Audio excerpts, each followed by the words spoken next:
Hi moms and dads, and welcome back. Today I would like to talk to you about child development. On this video I will explain what phases kids go through, which phases are more pleasant than others, and what you can do about it when you think your child has been abducted and replaced with an alien. But first, a metaphor. A colleague of mine once used the analogy of a sunflower to describe child development. A child is like a sunflower, he said. The sunflower is a very hardy plant and will tend to grow under almost any circumstance. Such is true for a child. Once a child is born, he will grow and develop. However, the quality of that development and the end result of the development depends upon the environment in which he grows. With the right kind of soil, water, and light, the sunflower will grow straight and tall, bright yellow and fully open to accept the sun. However, if the soil isn't rich with vitamins, the water and light the right amount, the temperature too hot or too cold, it will still grow.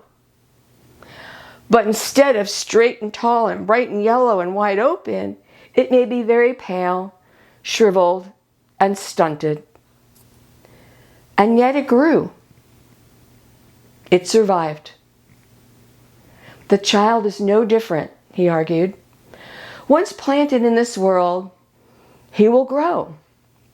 With our help in providing the right mix of discipline, guidance, and an abundance of love, he will grow to be the very best he can be.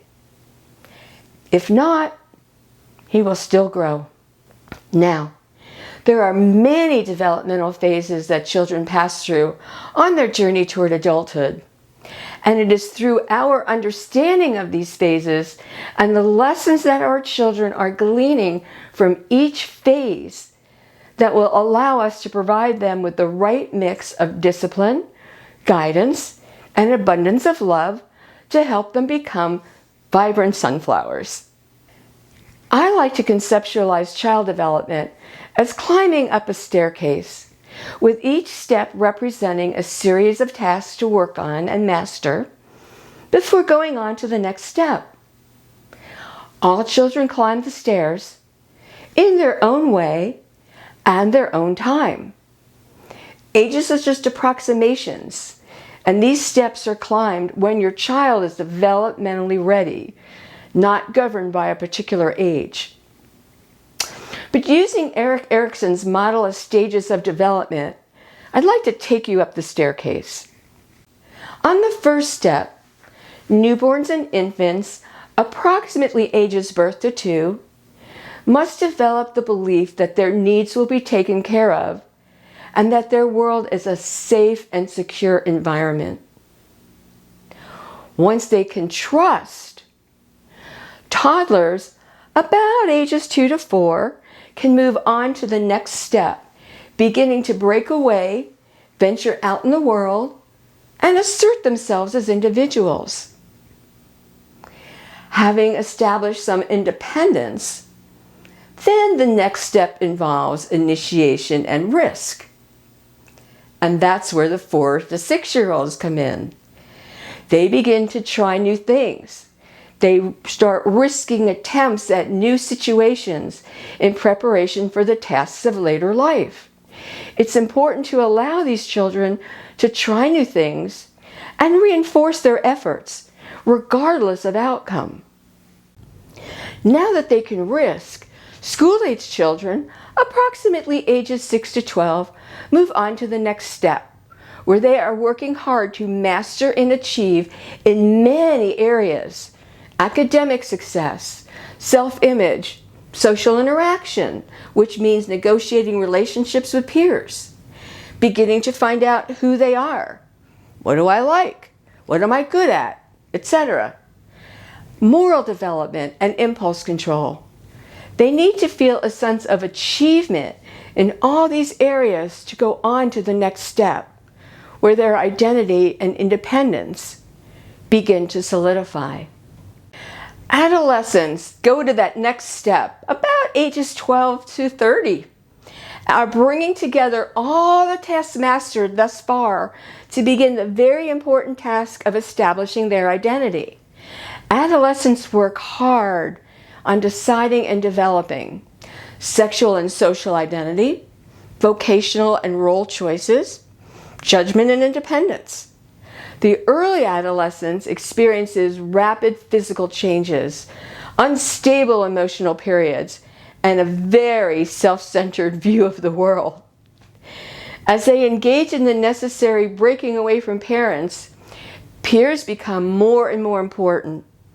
Peer groups also help adolescents find a way to belong and fit in, to offset the myriad of fears and self-doubts they are experiencing at this phase. Parents frequently tell me how their children used to be, usually in order to express how problematic things have become. She used to be my little angel. He used to behave much better. He never talked to me that way before. And while we might yearn for things to remain the same, our children change over time for what seems to be better or worse. And yet, they are still our children, and no one tugs on our heartstrings like they do. No one. And we, their parents, still love them just the same. For parents, some phases may be more enjoyable than others. We enjoy our 1-year-old walking on his own, the 6-year-old learning to read, the 8-year-old with her toothless grin, and our 12-year-old with the cracking voice. But what about the tantrum-throwing 2-year-old? The back-talking 10-year-old?